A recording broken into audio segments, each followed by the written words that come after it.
Bismillahirrahmanirrahim. Alhamdulillahilladzi hadana lihadza wa ma kunna linahtadiya laula an hadana Allah. Asyhadu an la ilaha illallah wahdahu la syarikalah wa asyhadu anna Muhammadan abduhu wa rasuluhu. Allahumma salli wa sallim ala nabiyyina Muhammadin wa ala alihi wa ashabihi wa man istanna bi sunnatihi ila yaumiddin, amma ba'd. Assalamualaikum warahmatullahi wabarakatuh. Ayyuhal ikhwah wal akhwat, i'lamu anna asdaqal hadithi kitabullah wa khairal hadi hadi Muhammadin sallallahu alaihi wasallam wa syarral umuri muhdatsatuha fa inna kulla muhdatsatin bid'ah wa kulla bid'atin dhalalah wa kulla dhalalatin finnar.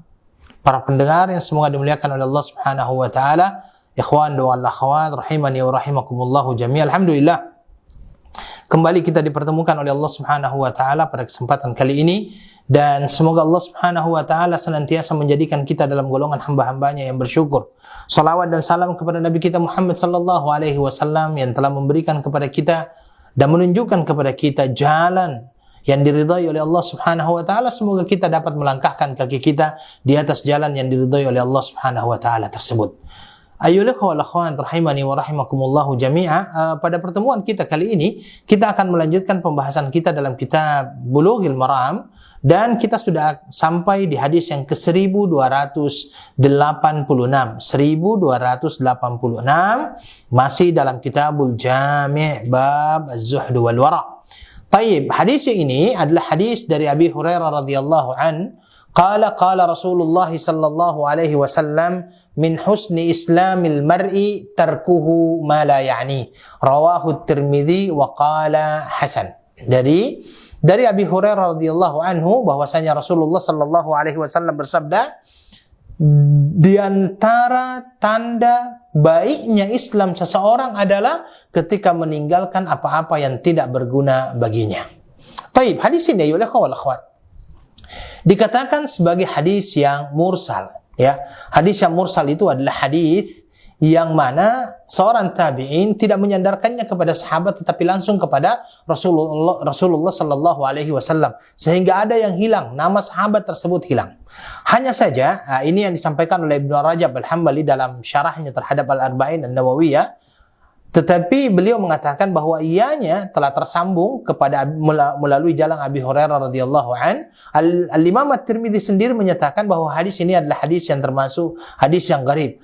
Tetapi Al-Imam An-Nawawi mengatakan bahwa hadis ini adalah hasan, sehingga para ulama menyatakan bahwasanya hadis ini adalah hadis hasan li ghairihi, ya, hasan li ghairihi. Baik, ayolah wal akhwat. Hadis ini adalah hadis yang berarti tanda baiknya keislaman seseorang adalah apabila dia meninggalkan hal-hal yang tidak bermanfaat baginya. Yang dimaksud dengan tidak bermanfaat di sini adalah tidak bermanfaat baginya dalam urusan-urusan baik dunianya maupun akhiratnya yang diridhai oleh Allah Subhanahu wa taala, ya. Dia harus seseorang yang baik Islamnya adalah apabila dia meninggalkan perkataan ataupun perbuatan yang tidak mendatangkan manfaat apa-apa bagi orang tersebut, baik untuk kepentingan dunianya maupun untuk kepentingan akhiratnya, dan kedua-duanya memang harus sejalan, ya. Apa saja yang dianggap di sini sebagai hal-hal yang tidak bermanfaat? Pertama, ya, yang tidak bermanfaat di sini adalah pertama hal-hal yang diharamkan. Melakukan perbuatan-perbuatan yang diharamkan oleh Allah Subhanahu wa taala, ini adalah sesuatu yang tidak mendatangkan manfaat sama sekali. Bahkan akan menjadikan seseorang pelakunya sebagai orang-orang yang merugi. Ya, dan banyak sekali orang-orang yang melakukan perbuatan-perbuatan yang haram tetapi dianggapnya adalah hal-hal yang biasa saja. Saya berikan contoh. Misalnya saja orang yang suka membicarakan kejelekan saudaranya di belakangnya, yang oleh Nabi Shallallahu Alaihi Wasallam dinamakan dengan ghibah. Nabi Shallallahu Alaihi Wasallam dalam sebuah hadis ketika dia berkumpul di hadapan sahabat-sahabatnya, Rasulullah Shallallahu Alaihi Wasallam bertanya, "Atadruna mal ghibah? Tahukah kalian apa itu ghibah?" Sahabat Nabi Shallallahu Alaihi Wasallam mengatakan apa? Allahu wa rasuluhu alam. Allah dan Rasulnya yang lebih tahu. Apa kata Nabi Shallallahu Alaihi Wasallam? Dzikruka akhaka bima yakrah. Seseorang yang menceritakan saudaranya yang mana saudaranya ini membenci kalau seandainya diceritakan seperti itu. Maka para sahabat pada saat itu bertanya. Kata sahabat, "Ya Rasulullah, ara'aita in kana fihi ma akul?" Bagaimana pandanganmu ya Rasulullah? Bagaimana pendapatmu ya Rasulullah? Kalau seandainya apa yang saya bicarakan ini betul-betul ada di dalam saudaraku. Kata Nabi sallallahu alaihi wasallam, "In kana fihi ma taqulu faqad ightabta wa in lam takun fihi ma taqulu faqad bahatta." Kalau seandainya sesuatu itu ada di dalam diri saudaramu dan engkau membicarakannya, maka ini bagian daripada ghibah. Kalau seandainya tidak ada, maka ini bagian daripada fitnah. Ayolah wal akhwat. Terkadang seseorang suka sekali untuk menggibahi atau menceritakan kejelekan saudaranya di hadapan orang lain. Dan mereka menganggapnya itu adalah hal yang biasa-biasa saja. Itu adalah hal yang biasa-biasa saja. Dengan mudahnya dia membicarakan, dia sampaikan hal-hal yang buruk di hadapan orang lain berkenaan dengan saudaranya. Dan inilah yang masuk dalam kategori ghibah ya wal akhwat.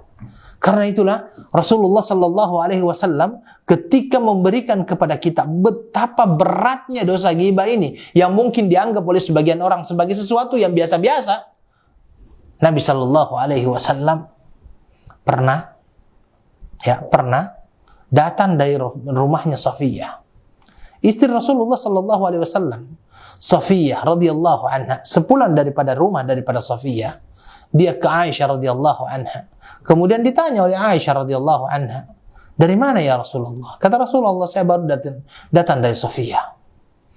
Muncul kecemburuan dalam diri seorang Aisyah radhiyallahu anha sebagai seorang istri Rasulullah sallallahu alaihi wasallam. Kemudian tiba-tiba Aisyah berkata begini, "Hasbuka min Safiyati kadza wa kadza ya Rasulullah." Ya Rasulullah, cukup. Safiyah itu dalam riwayat dikatakan pendek ya Rasulullah. Ingat, Aisyah hanya mengatakan pendek ya Rasulullah. Apa kata Nabi sallallahu alaihi wasallam kepada Aisyah? "Ya Aisyah, laqad qulti kalimatan law muzijat bima'il bahri lamazajathu." Engkau telah mengatakan sebuah perkataan yang mana apabila perkataan kamu ini dilemparkan ke lautan, ya, perkataan kamu ini berbentuk satu zat dan dilemparkan ke lautan, sungguh lautan akan apa? Akan berubah rasa dan warnanya dikarenakan perkataan kamu barusan. Padahal dia hanya mengatakan pendek satu kata. Coba bayangkan bagaimana seseorang bisa selamat daripada orang-orang yang berbicara mulai dari awal A sampai Z. Dia ceritakan semua kekurangan saudaranya, dia ceritakan semua aib saudaranya yang sebenarnya dia tidak perlu untuk menceritakannya. Maka ini adalah merupakan sebuah hal yang sia-sia, tidak ada manfaatnya sama sekali untuk dilakukan oleh seseorang. Karena itulah ayyuhal wal akhwat, selain daripada tidak ada manfaatnya, amal ibadah kita juga akan diambil oleh orang-orang yang kita bicara ini. Dalam sebuah hadis dikatakan, "Atadruna mal muflis?" Kalian tahu siapa itu orang-orang muflis?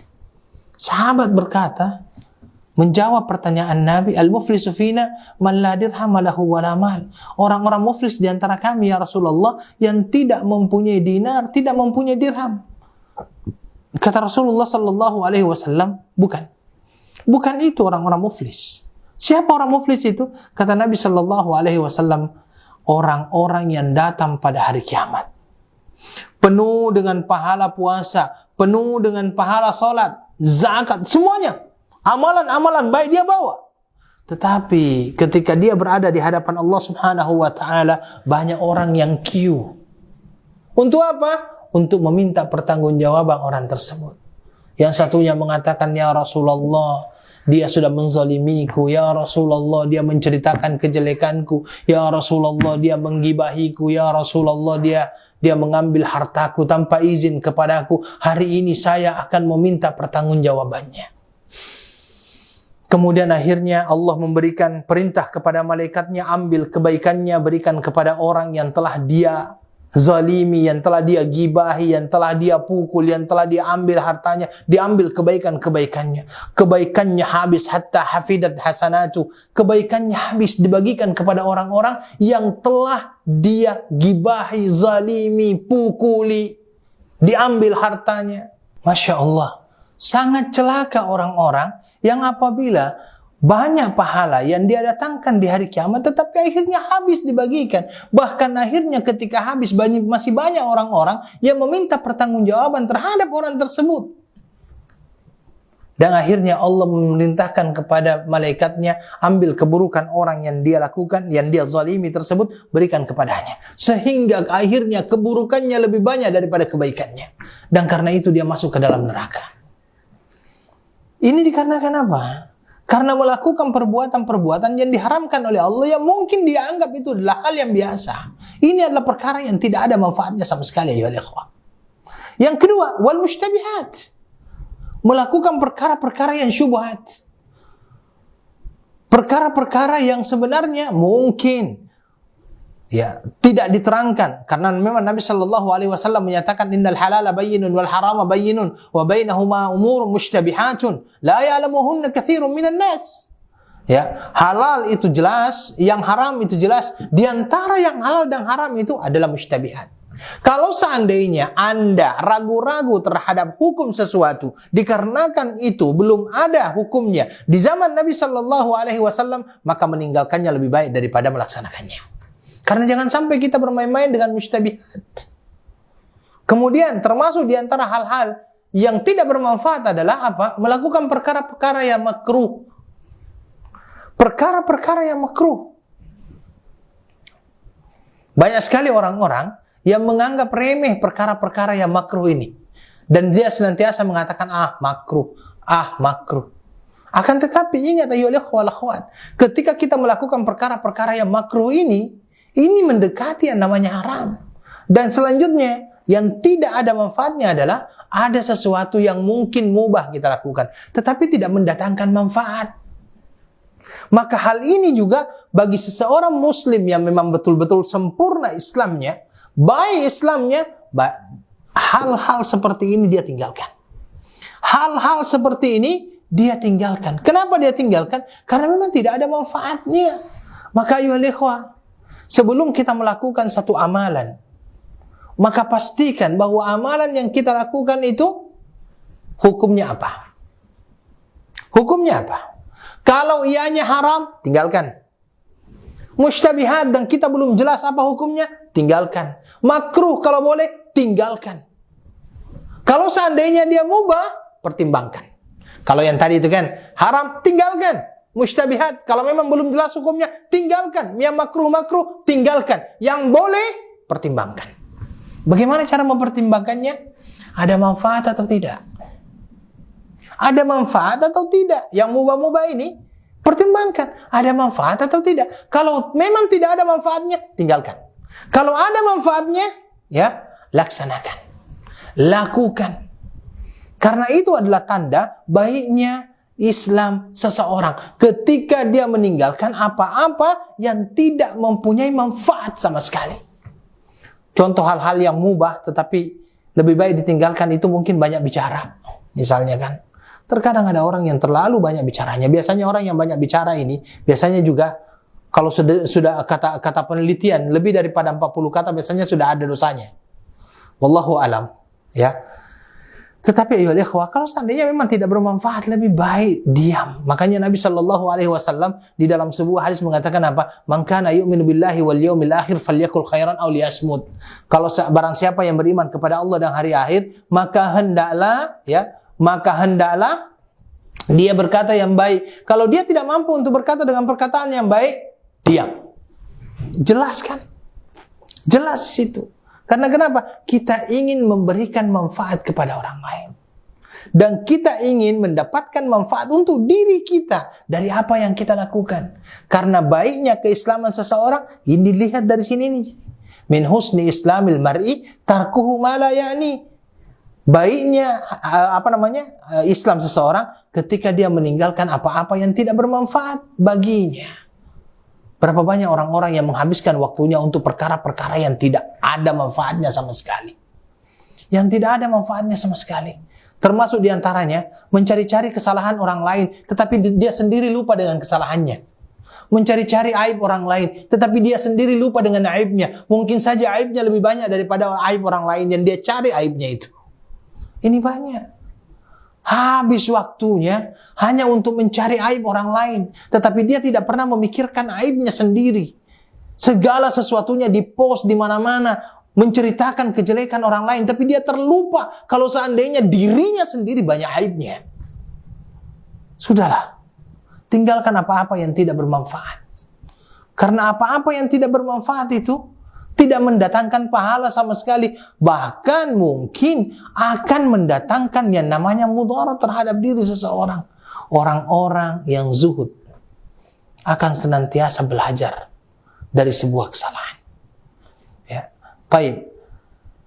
Hadis selanjutnya ya wal akhwat adalah hadis dari Anas bin Malik radhiyallahu anhu. Qala, hari ini insyaallah kita ambil dua hadis. Qala Rasulullah sallallahu alaihi wasallam, kullu bani Adam khatta'un wa khairul khatta'ina at-tawwabun. Akhrajahu At-Tirmidzi wa Ibnu Majah wa sanaduhu qawi. Ya. Hadis ini sanadnya adalah sanad yang kuat ya menurut Syekh.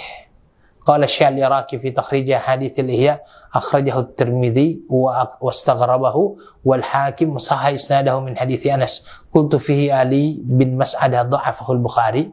Hadis ini dikatakan hadisnya sanadnya kuat, akan tetapi dalam sanadnya itu ada seseorang yang bernama Ali bin Mas'adah, didhaifkan oleh Imam Al-Bukhari, tetapi Ibnu Hajar menguatkan sanad hadis ini. Baik, ya akhwat. Hadis ini memberikan kepada kita sebuah pembelajaran bahwa manusia dalam hidupnya tidak akan pernah terlepas dari yang namanya dosa dan salah. Semua manusia terlahir dengan fitrah ada kelemahan, yaitu melakukan dosa. Semua manusia melakukan yang namanya dosa. Tetapi bentuk kasih sayang Allah Subhanahu wa ta'ala, walaupun manusia ini dalam hidupnya senantiasa berdosa, akan tetapi Allah memberikan kepada kita jalan keluar. Jalan keluar tersebut yang dinamakan dengan taubat. Taubat itu apa? Taubat itu berasal dari kata-kata taba yatubu taubah. Taba yatubu taubatan. Yang menurut para ulama artinya itu adalah raja'ah, kembali. Kembali apa? Kembali kepada sesuatu yang diridhai oleh Allah yang sebelumnya mungkin adalah sesuatu yang dilarang oleh Allah Subhanahu wa ta'ala. Ini taubat. Taubat ini ada syarat-syaratnya ya akhwat. Ya. Syarat-syarat daripada taubat itu menurut para ulama paling tidak ada 4 atau 5. 4, yang pertama adalah berhenti melakukan kemaksiatan pada saat itu juga. Ini yang pertama. Yang kedua, menyesal melakukan perbuatan tersebut. Ya, menyesali perbuatan yang telah dia lakukan. Yang ketiga, berazam, mempunyai keinginan yang kuat untuk tidak mengulangi salah ataupun dosa yang sama di masa yang akan datang. Yang keempat, bertaubatlah sebelum pintu taubat itu ditutup. Kapan pintu taubat itu ditutup ayyuhal ikhwah? Di 2 waktu. Yang pertama, ketika matahari terbit dari barat, dan yang kedua, ketika nyawa sudah sampai ke tenggorokan. Dalam hadis dikatakan, innallaha yaqbalu taubata 'abdihi ma lam yughargir. Sesungguhnya Allah senantiasa menerima taubat hambanya sebelum nyawanya sampai di tenggorokan gargara. Ini 4 ini, kalau dosanya itu adalah dosa yang berkenaan dengan manusia. Sedangkan yang kelima, kalau dosanya itu berkenaan dengan manusia, kembalikan apa yang telah dia ambil. Kalau seandainya dulunya dia pernah mengambil harta orang lain, kemudian setelah itu dia sadar akan kesalahannya, dan dia ingin bertaubat kepada Allah Subhanahu wa ta'ala, sampaikan dan kembalikan kepada orang tersebut apa yang telah dia ambil barang itu. Barang itu kembalikan. Ini menjadi syarat baginya untuk bertaubat. Dan ingat, orang-orang yang bertaubat kepada Allah Subhanahu wa ta'ala akan mendapatkan kemuliaan di sisi Allah Subhanahu wa ta'ala. Semoga Allah menerima taubat kita. Subhanakallahumma wa bihamdika asyhadu an la ilaha illa anta astaghfiruka wa atubu ilaik. Assalamualaikum warahmatullahi wabarakatuh.